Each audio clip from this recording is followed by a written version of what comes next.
Okay, I think we are live.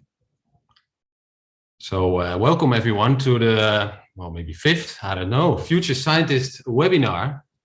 We are Scientists for Future, the Netherlands, and we organize these Future Scientists webinars. And in this webinar series, we want to explore how to go forward in this decisive decade to come. As scholars, scientists, academics, what is our role in contributing towards rapid, far-reaching and unprecedented changes required to stay below 1.5 degrees of warming? And what maybe system changes do we need and do we need to discuss more widely? And this is something that we will be doing today with our speaker, Dr. Maartje Janse from Leiden University, which will be talking on the history of protest movements and maybe the lessons to be learned for present-day climate activists. The Q&A afterwards will be moderated by Maartje Janse from Utrecht University.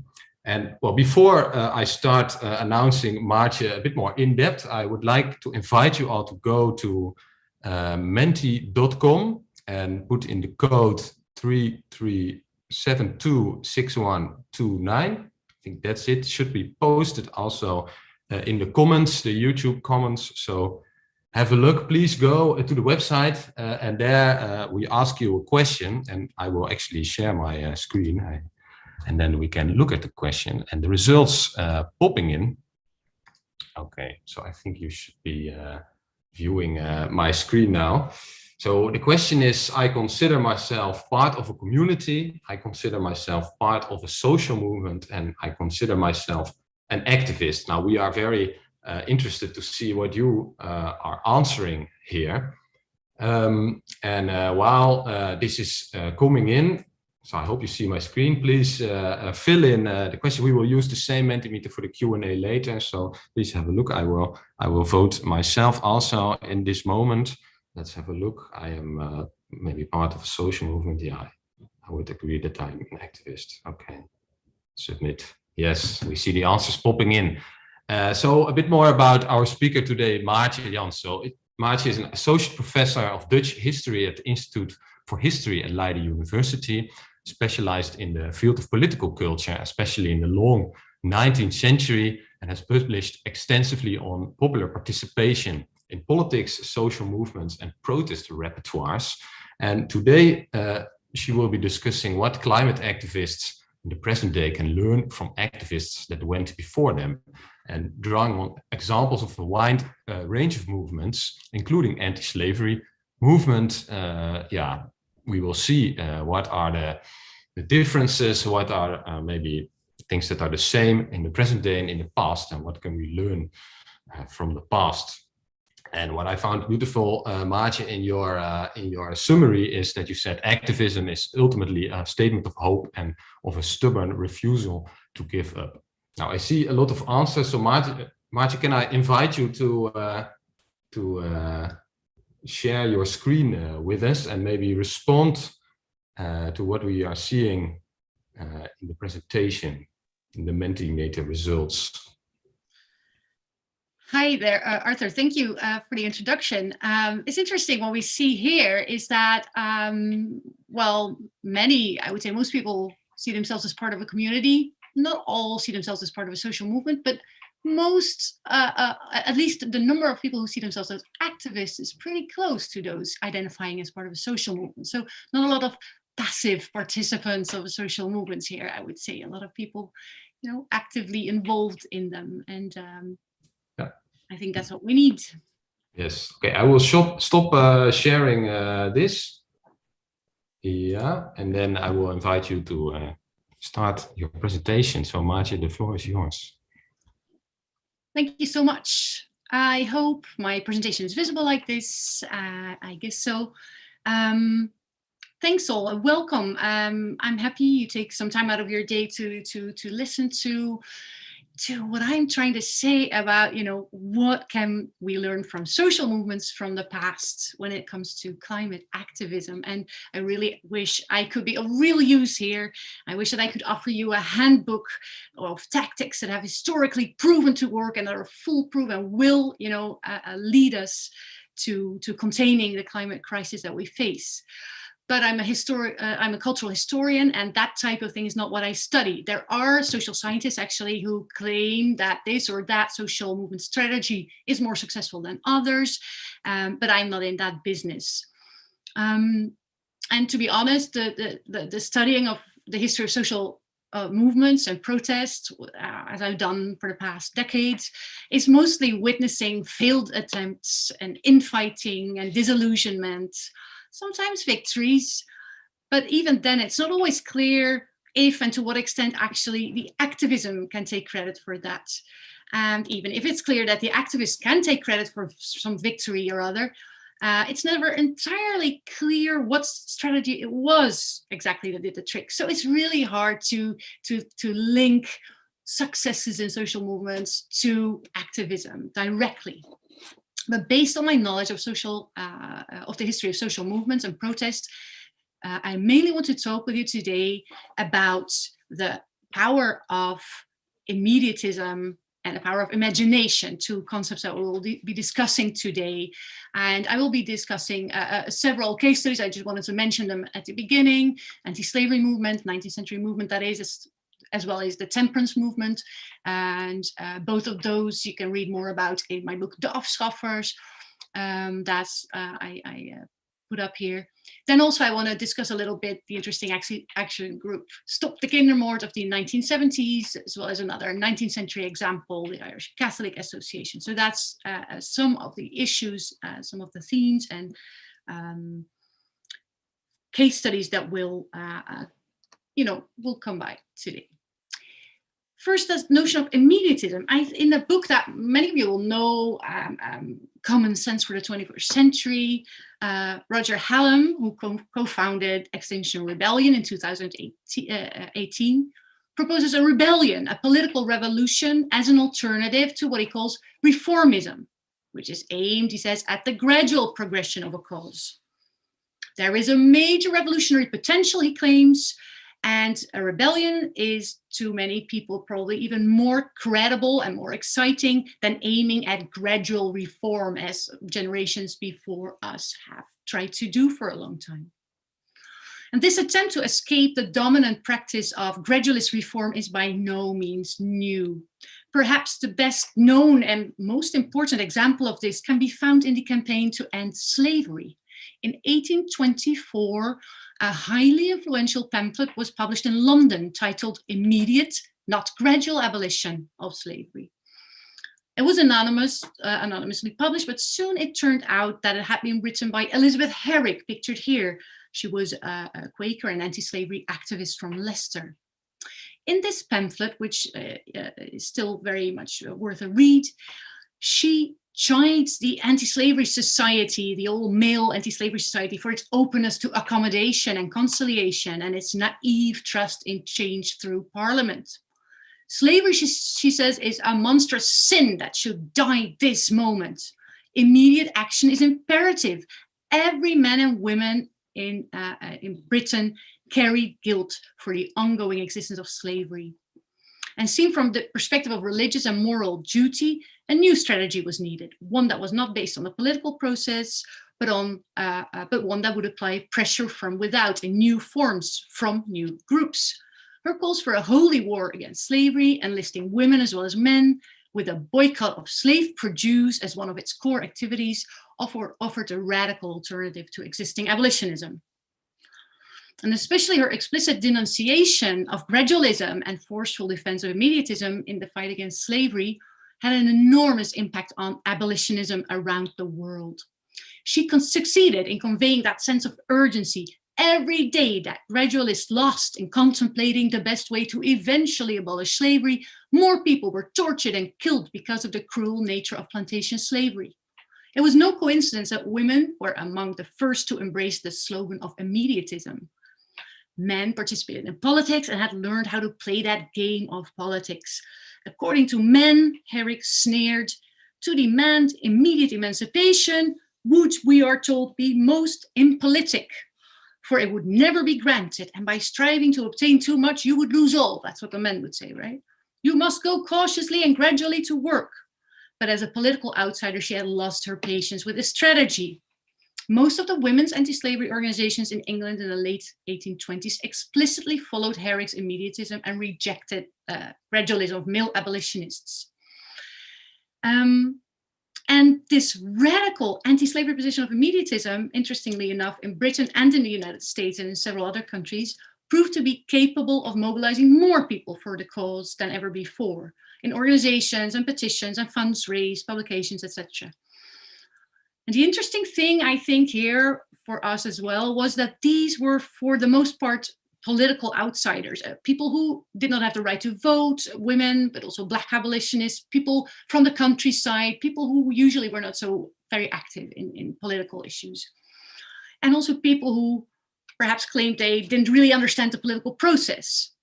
And on this basis, they had not been interested in politics before, and in this issue before, because the dominant idea that was that in order to comment on politics, you had to have knowledge of it. But immediatism, this stance of it has to stop now, provided a perfect legitimation for outsiders to speak out and act and mobilize. And this is also the moment that the word anti is introduced in the protest repertoire as a shorthand for the immediatist outsider's position. It's a somewhat populist word, a populist position, where anti-slavery activists claimed they represented the public better than Parliament did. So here, for instance, you see the Anti-Slavery Society and also the Anti-Cornwall League, which was also very, very influential. In the 1830s, in Britain and the United States, immediatism influenced many more reform movements. Peace movements developed into anti-war movements, mobilized more people that way. Temperance movements became anti-drink movements and mobilized more people, even though they also lost some older members who did not like that radicalization so much. And as I said, the Anti-Cornwall League was important too. And of course, these historical case studies are not directly applicable to our times, but I think based on these examples, one could argue that, yes, there is a radical potential in denouncing gradualism and choosing immediatism, claiming that there is no time to waste because the consequences of waiting are so dire, however, will only work if enough people understand the severity of the situation and the fact that there really is no time to waste. And I think that is the major challenge climate activists face. We are running out of time. We could try so much stuff, but time is not on our side here. And this notion of urgency, that was very different in the case of Stop the Kindermore, a Dutch pressure group that can be considered a success story. It was founded in 1972 in the context of, the Rome Treaty and this whole, the Club of Rome. And one reason for its success was that the cause and effect in their case was crystal clear and deeply tragic. It could not be misunderstood. Its members protested against the increasing amount of children killed in traffic.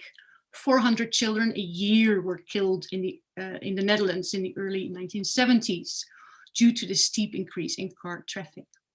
They referred to this as the Great Child Slaughter. The name of their committee, Stop the Kindermore, Stop the Child Murder or Stop Murdering Children, resonated widely. It was irresistible in a way. Who could be against the aim of stopping children getting murdered by cars? The protests were all the more impressive because among the members of the committee, there were several parents who had lost their child to traffic accidents themselves. You see some images here, and I like the on the left one, it says boze mensenacties, so mad people action, right? And if you're mad too, are you as mad as we are? Are you mad at cars terrorizing your lives, etc.? It's kind of a radical tone, and it's a very emotional and very direct appeal. So they staged demonstrations, published pamphlets, posters such as these ones, and some more here. Where you see, children's toys or children's bikes being crushed by cars. And these appeals resonated with, for instance, Cabinet Minister Tjerk Westerterp, responsible for traffic, who had lost a child himself. and even with members of the royal family, such as Prince Claus, the guy married to the future Queen Beatrix. This resulted in measures taken to protect children in traffic where they lived and played. The instatement of woonerven, living areas where the maximum speed was 30 kilometers per hour, speed bumps, bike-friendly infrastructure, etc. This, with other measures, did result in a pretty dramatic decrease in traffic fatalities as well as bike safety. And the Netherlands, as a bike-friendly country, was actually built on these successes, and that's why this Stop the Kindermore Action Committee receives a bit more attention these days when around the world people are interested in can we get a bike-friendly or a car-unfriendly city as well, and they look at this type of action. For inspiration. Now, in the case of climate change, we have a far more serious issue at hand, threatening the lives of all children born now and in the future. And still, the wider audience does not identify cause and effect so directly as it did with the case of a car hitting a child. Extreme weather, flooding, etc., might perhaps be the first moment climate change becomes a reality for people in the West. I mean, it's different in the global South. But even about that kind of stuff, people often say that there were floods and heat waves in my youth as well, etc. So people are still can still brush it off as incidental. Again, the major challenge for climate activists is to convince the public at large of the cause and effect of the relation between carbon emissions and global warming and then biodiversity collapse.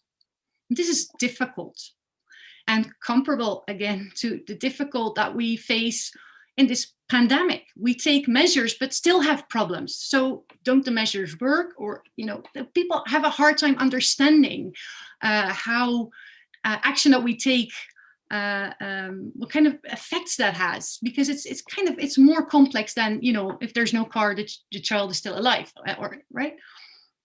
It's difficult for many people to believe those who paint grim scenarios. They feel they are exaggerated. That's fear mongering, Project Fear kind of stuff. So there's many parallels with the pandemic, but also with Brexit, which also, where people warned about the effects of Brexit was fear mongering. So cause and effect for things that are happening now and will be happening in the future, that is really, really difficult to communicate. And perhaps here, 19th century reform movements can help us think through strategies to close that gap between now and then, between cause and effect, because there's a time lapse there, right? The most important of these may be their use of the power of imagination to help people understand cause and effect better. And one of the first one of the first movements that comes to mind for me when I think about this is the Temperance Movement, the movement aimed at curtailing drinking alcohol. Now, warning against the dangerous consequences of alcohol for moral, physical, and economical well-being, that is age-old. But in the early 19th century, the first organizations were founded aimed explicitly and uniquely at fighting alcohol abuse. Temperance advocates believed that drinking was the root of all social and moral evil. If everybody would stop drinking, they argued, the prisons and brothels and insane asylums would be empty, while the schools and churches and the factories would be full and brimming with life. This was perhaps partly a moral panic, but most of these people sincerely believed that drinking alcohol stood in the way of a civilized and productive society. This movement developed in Britain and the United States, as well as on the European continent. And here we see the banner of the Dutch Society for the Promotion of the Abolition of Strong Liquor that was that came into being in 1842. And you see the productive, the symbols of productiveness between the man and the woman. These are clearly middle class men and women identifying with this. There's a Bible, a cross, the beehive for productivity. There's a bounty, a bountiful fruits of their labor. And underneath all of that, obviously the dark side with the snakes and the empty liquor bottles and broken glass. And it's clear what to think of this. Now, these men and women faced a massive task. The general public did not consider alcohol consumption a problem at all. It was normalized, and it was expected that throughout the day and in all kinds of social situations, people drink alcohol. Also, the government did not consider legislation to regulate the sale of alcohol its responsibility, and instead tried to protect the Dutch Genever industry, the Dutch gin industry. There's a parallel there, I think. Its first strategy, and that's what I want to talk about today, was trying to change the behavior of the public through moral suasion, or in what was called persoonshervorming, reforming the individual. They tried to frame drinking alcohol as immoral, as less respectable than not drinking.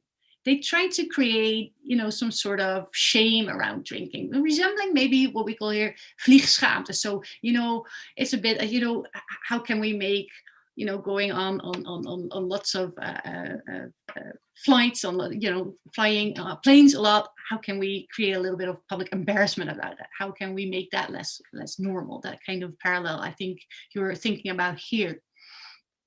I don't know if there's an English word for that, vliegschaamte. But these temperance advocates tried to create a new moral hierarchy in which they were the leaders. And what was also crucial, they pointed out who they considered the victims of drinking. A conscious decision was made to introduce the wife and children of the drunkard as those suffering every day under the violence and poverty that was the result of alcohol abuse.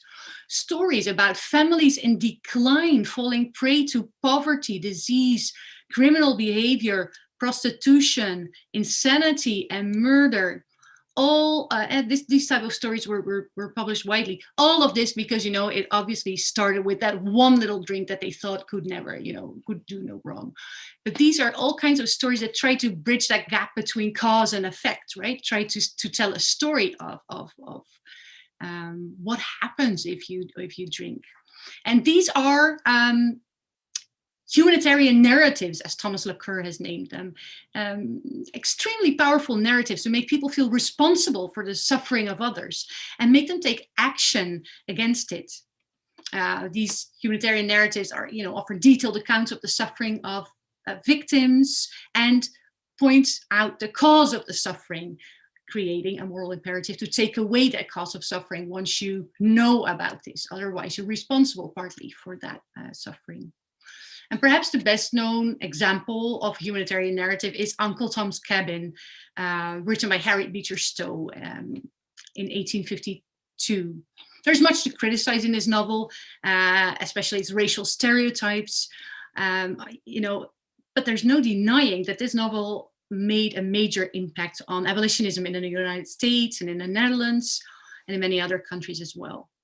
And even though the debate about slavery had been going on for some time by then, reading that novel for many people was actually the first time they responded emotionally to that issue. It was the first time they really identified with any slave as a human being, as a Christian, and they felt an urgency in ending slavery. It gave them a language, a frame of reference to discuss it. And as Leanne has shown, it also influenced parliamentary debates. Emotional arguments were for some years considered legitimate because of this book. It changed, the political culture at large. Other well-known examples are Max Havelaar, in which Multatuli tries the Netherlands for not intervening in the suffering of the indigenous population in its colonies. There's also feminist novels, there's anti-vivisectionist novels. So there's several, the 19th century was a century in which these novels were used for people to try to imagine cause and effect in a more complex way than in a directly visible way. I think we are still waiting for storytellers that can offer us powerful enough stories that can reach a wider audience, including politicians who are only human after all. Can we tell a story, maybe not as scientists, but maybe we have to there's other people probably much better at that. You know, story that people identify with, their children, their grandchildren. How can they see them in the story about climate change? Attempts have been made, but often the stories that especially scientists tell circle around biodiversity laws. You see lots of, you know, polar bears or whatever, extreme weather conditions, floods, fire, droughts, decrease in agricultural yields, yes, but that does not really tell people what that would mean for their family directly in the future. People in the global south are on the front line, but many people here don't care. That's the harsh reality of it. Climate refugees is an abstraction to most. But a story, let's say a Netflix series that realistically portrays the effects of the climate crisis and a collapse of biodiversity systems in the near future, I mean, that would be interesting. What would it look like when our children in 20 years maybe are already competing for food and water, as Frans Timmermans mentioned a week ago at a Glasgow summit? Who will be the victims of medication shortages, of heat waves, of loss of homes to floods, etc.? So perhaps this is where we can take a few cues from the 19th century reformers playbook and help people imagine the near future in ways they can relate to it. Do I have a few more minutes? I think so, yes. There was another way I want to talk to you about a little bit, in which the power of imagination was used by 19th century social movements, by helping people imagine that change was possible. Take, for instance, the Catholic Association of Ireland in the 1820s, aimed at ending the exclusion from of Catholics from British politics.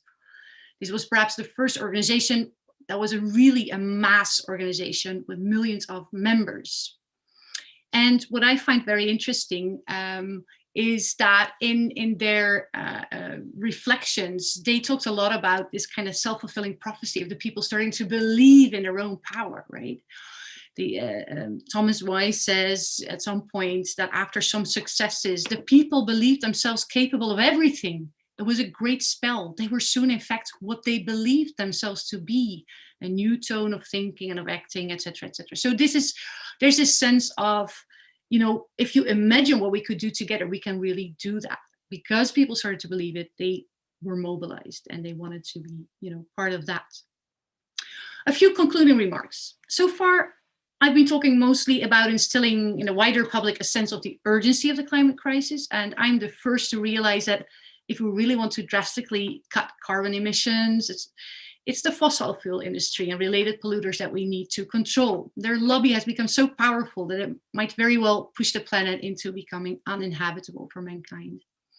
Yet, if from my perspective as a historian of protests and social movements, there is anything ordinary people can do to counter this, then apart from boycotts or trying to shift what is acceptable consumer behavior, we should perhaps also place more trust in the political process.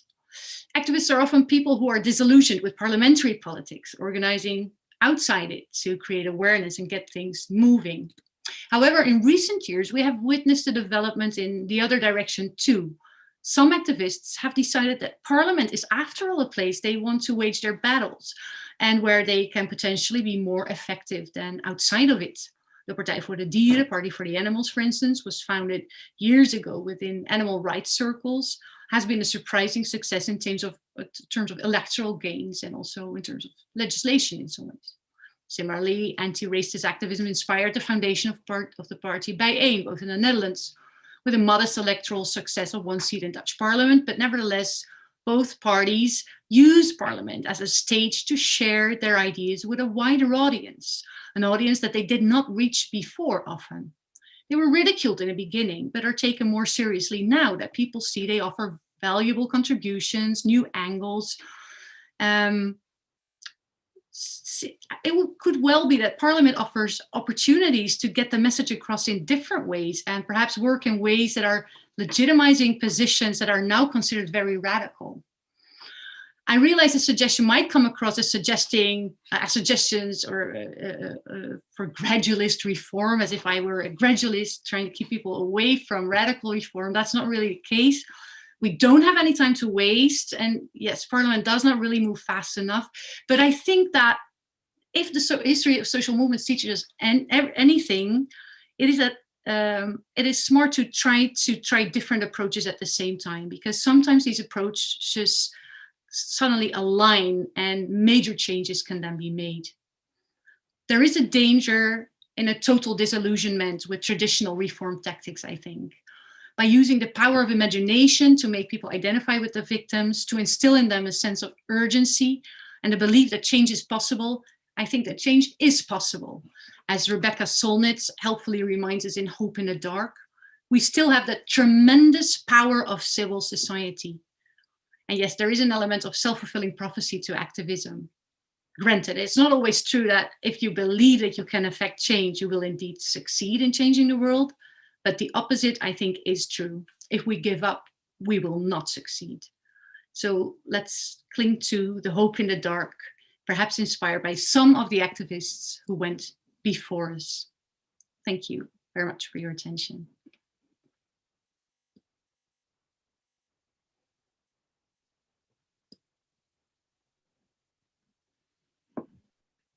Thank you, Maartje, for your informative presentation. It was really, really interesting. Thank you. So I really liked the examples you gave about the historical movements and actors, and so nice that you concluded with a positive note in these well, kind of depressing times, I think. So I will start with a question of my own, because I don't think there are questions from the audience yet. So I am very impressed by the idea of humanitarian narratives and this idea of storytelling.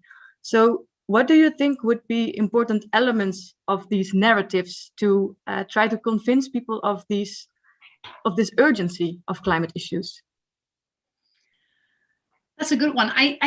I think what is usually, some of the ingredients usually are very, very detailed accounts of the suffering. So really physical, depictions of the suffering could also be, I mean, statistics could be read also as humanitarian narratives, because they also show cause and effect, but it has a different impact. And I think people have to have the opportunity to sympathize with the victim. So feel, this could have been me, or it could be my child, or it could be, and I think that's where storytelling in, either novels or movies or Netflix series, but also, in games or whatever, it can be anything that really, social media can do a job too. When confronted with suffering, people will still respond to it. We're built for sympathizing with people, but I'm not sure everybody, for instance, is sympathizing with, for instance, biodiversity loss. It's an interesting case in which many people are really thinking, I don't want these animals to go extinct, but some people are like, well, okay, I've never seen that animal anyway, so I don't care if it's extinct or not, right?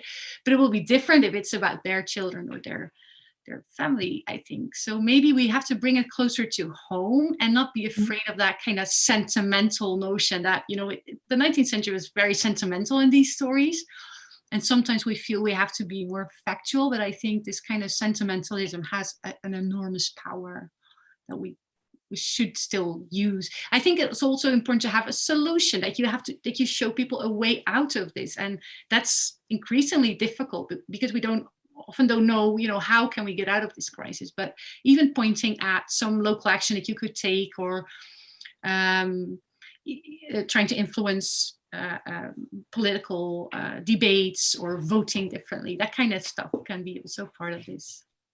Yeah, sounds interesting. So both framing it as an issue that is important to future generations that people can identify with, and also providing an action perspective. So give them immediate solutions to engage in. I think that's a very relevant point. So I see there is also already a question from the audience. So inspired by Malm's recent book and his op-ed today in The Guardian, how do you see the historical role of violence in social struggles? Do we need a more radical flank in the climate movement?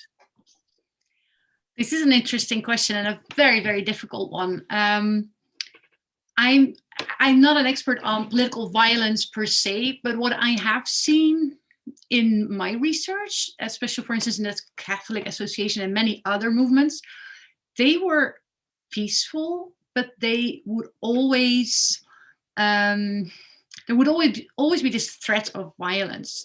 And that threat of violence, they would say things like, we don't want to use violence, but maybe we cannot contain the masses for much longer. They're like dogs on a leash. You know, we do not know as an organization how much longer we can contain them. The people are mad, and if nothing changes, there might be a revolution. So that's the kind of language in which violence is, you know, used. But that was actually very effective. And that was, to be honest, I was in a time where people feared revolutions and would do things. So the Catholic reform was granted because you know, people didn't want that revolution in London, in Parliament.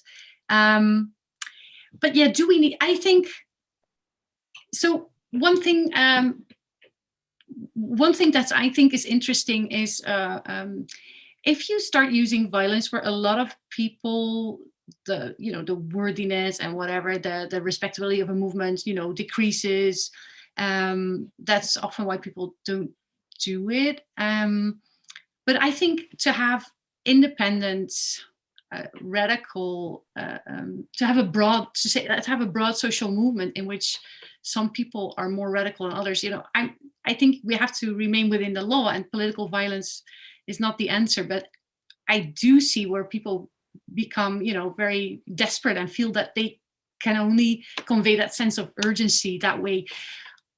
That having said that, I think it is true that the whole notion of civil obedience and, you know, the whole repertoire of the civil rights movement in the United States is actually often very, very effective in avoiding violence, but showing that you don't mind risking, you know, being arrested or being harassed even, or being, you know, But wasn't there also a radical flank there during the civil rights movement? So can't it be that there is like, a useful combination of strategies, or don't you think that it's useful in today's context? I mean, useful. It's sort of, so what do we define as useful, right? If you want to convey to people how urgent this is, violence might be a way to show that you find it very urgent, but that's not the same as advocating it as a good thing. Or I find it very hard to I mean, it's also because this is, I think in history, political violence has often had its place in social change. And the thing here is that we don't have time, right? So that's why people are taking more desperate measures, and why they feel like maybe the older repertoires don't really inform us of what we could do. And I do understand that, but I wouldn't want to be advocating for violence. Yeah. Could it also be context dependent? So, for example, people in the global south, they see that the disaster more immediate, so they maybe do not have other options or resources. Do you think that also? Who am I to say that victims of this emergency should not, you know, advocate for themselves in any means possible? But if you talk about what is, you know, sometimes people want to talk what is effective in terms of when do politicians start to listen? I mean, that's a different kind of debate. Yeah, we're in a serious situation, and I'm not sure that we could get out of it without violence. And that's not, you know, even if we don't advocate it might just happen when people start losing their, you know, when the food shortages and water shortages, etc., that I was just referring to, when that happens, I think that might be the moment that people that this all could change as a movement as well. I don't know. Well, let's hope it's not needed, of course. But yeah. I'll see another question. So what's interesting about the Stop the Kindermore is their demand, not the outlawing of cars. That would really be radical. They only demanded woonerven. What can that teach us about climate activism? That's an interesting question. Yeah, they never claimed, you know, we shouldn't have cars, but it was just, let's try to not kill the children, and that's kind of a reasonable demand. I mean, that is, for us, it's, in a sense, you could say, okay, be reasonable in your demands, but it's just hard to, we cannot really create a woonerven or areas where climate crisis is not, you know, is staying away. And this, we need a more a more, a total and like a more universal solution to this problem. And I'm not sure. So that was one of the hard things for me in preparing this talk, was also, what kind of social movements can you think of that really face a similar crisis as the one we are facing today? And maybe the best example of that might be the anti-nuclear power movement, or against nuclear power, and that was actually that's where people also feared that the world would, be annihilated through either nuclear war or disasters, or in that sense there was also an urgency there, and they also needed to impress on people how bad that would be, right? There had to be these kinds of stories and movies that kind of depicted that, and yeah. The thing is that, as a historian, I'm the first to say that we cannot really directly learn anything from history in that sense, and that there's so many differences here. But Stop the Kindermore, I think, was very, very successful in that they were very good at communicating the urgency and the problem, etc., and also had a series of demands that were met pretty quickly after they started advocating for them. And yes, those weren't that radical, maybe, in a sense, but I don't know how we can learn so much from that today if it's true that we're running out of time, etc., right? We have to speed it up then. And that's the whole pickle that we're in, I think. That's not really an answer, but just reflecting on a good question. Yeah, so it sounds a bit that it's very difficult to compare the current movements, the current climate movement to past movements, and maybe we should just check at several aspects of these movements and kind of take our lessons, not from a total movement, but from how they use strategies, or what kind of issue they are addressing, or and also maybe what also gives me a little bit of hope sometimes is that many of them also realize that they would not be successful, perhaps also in, for instance, banning alcohol, but they often still said, I still feel I have to pursue this course of activism or advocating against it, because that's the way I can express who I am. And it's not about, that's the whole, it's not about instrumental politics always. Does it work? Is it effective? But it can also be about the politics of expressing your identity and saying, not in my name, I will not let this happen without a fight. And even though that can be very, very demoralizing if you feel that it's not going to work, it might be even worse just lying down and waiting for the end, to put it dramatically. I mean, I think that's sometimes inspiring, that people feel like, even, against all odds, I just want to make sure that future generations know that I was against this. And that's sometimes also what's so inspiring, and heroes of the war resistance or whatever, people who put their lives on the line, sometimes to make sure that they hadn't complied with what they thought was immoral and unacceptable. Yeah, so talking about people who put their lives on the line, I see there is a top voted question. So it seems that many people want to know this. Several movements started, but a good deal also disappeared. So what are the weaknesses of movements like Fridays for Future and Extinction Rebellion?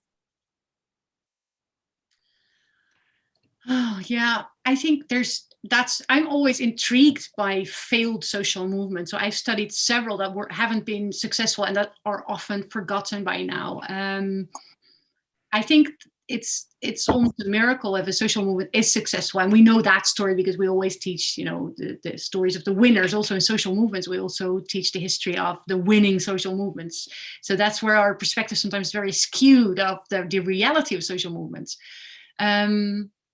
I think often, as I said in my talk as well, you don't often really know what constitutes a success. But what I often see is with social movements that kind of like take off and that become successful is that there have been several strategies alongside each other, that at some point started to click and strengthen each other and inform each other, and new alliances were made. And I think often with social movements that are dependent too much on charismatic leaders, then, you know, maybe sometimes a leader stops their work, and then the movement, you know, struggles to replace that leader. So there has to be a very solid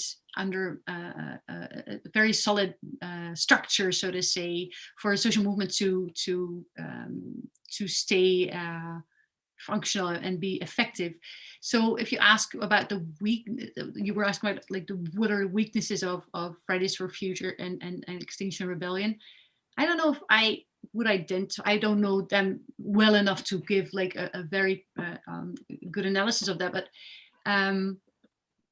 I would say in a social movement as important, as broad as the climate activism, there's a place for many movements. There will probably not be like one answer or one organization that breaks through people's indifference or whatever. But I think when people keep hearing of initiatives and keep hearing that people they know are part of that, and that people they know care, etc., and that, you know, there will be stories that they can identify with, etc., it will become more mainstream. And so I do believe in that sense of there's some sort of critical mass of people that you have to reach.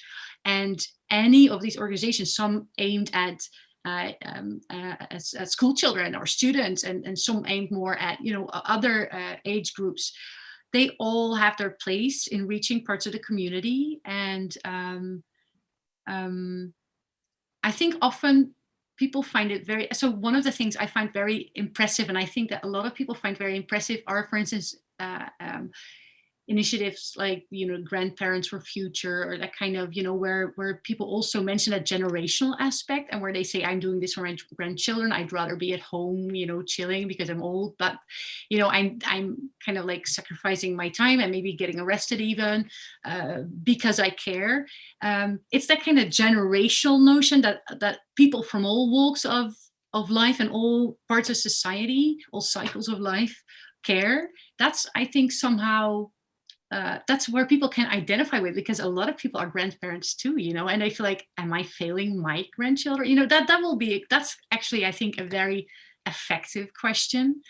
So that could even benefit the climate movement, you think, this focus on the intergenerational aspects of climate issues? Yeah, I think so. And that's why I am always, I think, from my perspective, as, you know, what works in the broader sense, I'm always, it's always somehow touching to see young people, let's say, you know, high school students or students fighting for their future. I mean, that is in itself powerful, but then also if their parents or grandparents, you know, care, or older people care, I mean, that, I don't know, we need, it takes a village, right? And it takes the world really to set this, or to try to contain the crisis as much as we can. So yeah, also what I think that besides the rowdy and combative sometimes, or let's say more activist kind of approaches to activism, as, you know, such as sit-ins or whatever, which are very, very good, and we need them. I was also impressed with the climate wakes, where people were just, you know, trying to pay witness or bear witness to climate change, or to be there. It's the whole notion of quiet activism, things like, for instance, women who tried to claim the right to vote in the late 19th century when women couldn't vote. For instance, some of these women would also go to parliament and pray. So they would pray in front of parliament. That would also be very, very impressive, because there's this sort of dignity about it, and it's different types of ladies, and they do different stuff, such as praying, that you wouldn't expect, etc. So I think often there's not one way to do activism. I think the impressive thing for people is when you see all kinds of people being worried in different ways, and showing it in different ways, and also in very normal ways. So in that sense, I think we need a radical wing. I do believe that, but we also need the more traditional ways of protesting. So that's why I wouldn't say it's not a choice between it's not even maybe a choice between immediatist reform and gradual reform. I think we need both to get as many people on board as we can. And they're probably not even each other's enemy always. Sometimes they are, maybe not always. I see there's a related question in the audience. So do you know of historical examples of when activism actually caused the opposite of its goal? So I sometimes hear people being annoyed and hardened in their fossil ways of life because they hate XR. This is a good one. And I think there are some examples of that. The temperance movement actually was very much hated by many people because they wanted to take away, the fun people had in life, as it's now, I like my plane trip to whatever my holiday destination. It was then, are you trying to take away my drink? That's my one joy in life, etc. And actually, there was a backlash there too when there were anti-temperance organizations being set up, which were often like practical jokes, meeting in pubs, drinking a lot of alcohol, to own the temperance advocates. That was the type of. So yeah, in Britain, they used to say in the 19th century, some people would say things like, for anyone that you convince for your reform cause, there will be maybe twice as many who you've annoyed by then, right? So it's hard to measure. If you look at effectiveness, it's hard to measure. On the other hand, when people start to be more, start to embrace meat consumption or fossil consumption, whatever, to spite those who want to change their ways, I think it's often a very defensive pose, and it could well be also a rite of passage for this kind of behavior. So it could also be the end of that behavior, where people start to be defensive, and maybe it's also part of phasing out of that behavior. I don't know. I wouldn't see it as a backlash in itself. I would also see it as people feeling they are on the defense, which is a very good sign. So meat eating, for instance, is then less normalized, or flying on a plane is less normalized. So people start to be defensive. It would be totally different 20 years ago when it was not really an issue, right? So I think there's different ways to look at it, as with anything. Yeah. Yeah, and also see there's another top voted question about the critical mass. So how many people, which fraction of the population to support did it typically take to make these fast changes happen? So is there a number? Can we hold on to that? I think that Hallam has this, what's the number that he suggests? I don't know. I'm not, that's not my specialty, I think. But I do think it's reasonable to think about changes in public opinion as a kind of, you have this avant-garde, they're being ridiculed, etc., etc. And then at some point, there's this tipping point where they're actually leaders of a new, generation or a new way of looking at it. So I don't do that kind of, research where you can talk about percentages, but it does make sense, to be honest. It does make sense. And I think it is important, though, to have people across different social groups part of that avant-garde, or whatever you would like to call it, because if it's only if it's only all the kids and the high school students and whatever, and they're still not they don't have power and they forget about it when they grow up, then it's not really useful, right? So it's important to have people of all ages and all walks of life part of that. So yeah, I think there was something of 3%. Yeah, I think heard of, but I'm not sure about that. But maybe people in the comments know. Yeah, and I do think that even though there's not a lot to be optimistic about, I do think that we are nearing a situation in which a larger number of people are realizing what's going on. And for instance, also the divest the divest movement, or let's say divesting in fossil fuels in terms of the pension funds, etc. That's actually, there's a couple of pretty good victories that had not been thinkable a couple of years ago, right? So there's some things that are changing, and I'm surprised sometimes at how quickly that goes as well, you know. So there's also some things to be optimistic about. We might be nearing that kind of tipping point, and so we should be pushing and pushing, and not thinking about 100% of people, but maybe just a couple of, you know, extra groups of people and a couple of extra actions, and more people will be on board, and some things become, you know, clear and thinkable, and other things become unthinkable. So there's this, that's how also imagination works, you know. Are you a minority, or like a tiny minority when you claim something, or are you part of a reasonably large group? And that's also where I think maybe even parliamentary politics comes in, to normalize some demands, right? I wish there were, you know, yeah, I'm not really advocating a new political party perhaps, but I mean, there could be, it would be very interesting to hear some more radical positions in Parliament, because that is actually a place that a lot of people pay attention to, and a lot of newspapers write about, and a lot of debate can be held, and that could sway a lot of people when it's done well, and when there's good, you know, politicians pushing for these things. So that might be another way to look for hope. Yeah, so you talked indeed about different forms of protest, so political parties, protest movements, but there are also lawsuits, of course. We know Urgenda in the Netherlands. So do you think that these different types should exist next to each other, or should we kind of try to get some exchange or collaboration between different types? And is that even possible? Because then it seems that there will be more people trying to address the same issue.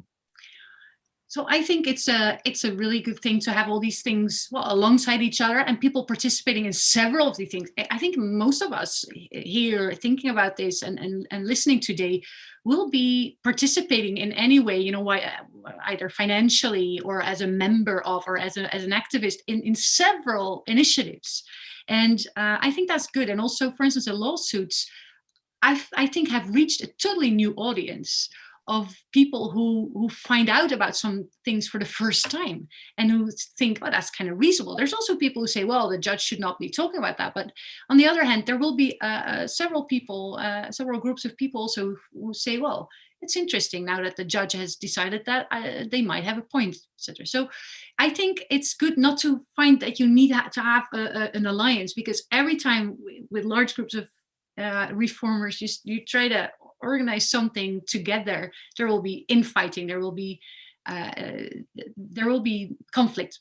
So I think a broad social movement, like a broad umbrella, where there's place for many approaches and many ways of trying to deal with the situation, some more radical, maybe bordering violence, others, you know, more part of traditional repertoire. I think that we need all of it together, and we need to find ways in which we can contribute to containing the crisis as well as we can. Thank you, Maartje. I think this is a nice concluding statement, and also a hopeful message to conclude with. Yeah, I think so too. Thanks a lot, Maartje, for an interesting talk, and thanks a lot, Amarins, for hosting the questions. I think it was a very interesting discussion. There's still quite some unanswered questions from the Mentimeter, but we saved all of them, and we can send them to you afterwards. So I would like to thank you, the both of you, and also you on the other side, the audience, for bearing with us, or maybe you're watching this back later. Thanks a lot for watching through the whole thing. I think that was it for today. I would like to end with a note that we have one more Future Scientist webinar planned this year, and that's on December 16th with Matthijs Schouten. And I think he is a philosopher, so that will be an interesting discussion also. And maybe I want to try and share my screen one last time, if I can, with this slide. with the thank you note. And if you are interested in getting involved with Scientists for Future, you can find our website and our email address here. So scientistsforfuture.nl, our email contact@scientistsforfuture.nl. Or if you have any suggestions for other webinar speakers, then you can leave them here. And I think with that, I want to end it today. So thanks a lot and see you next time.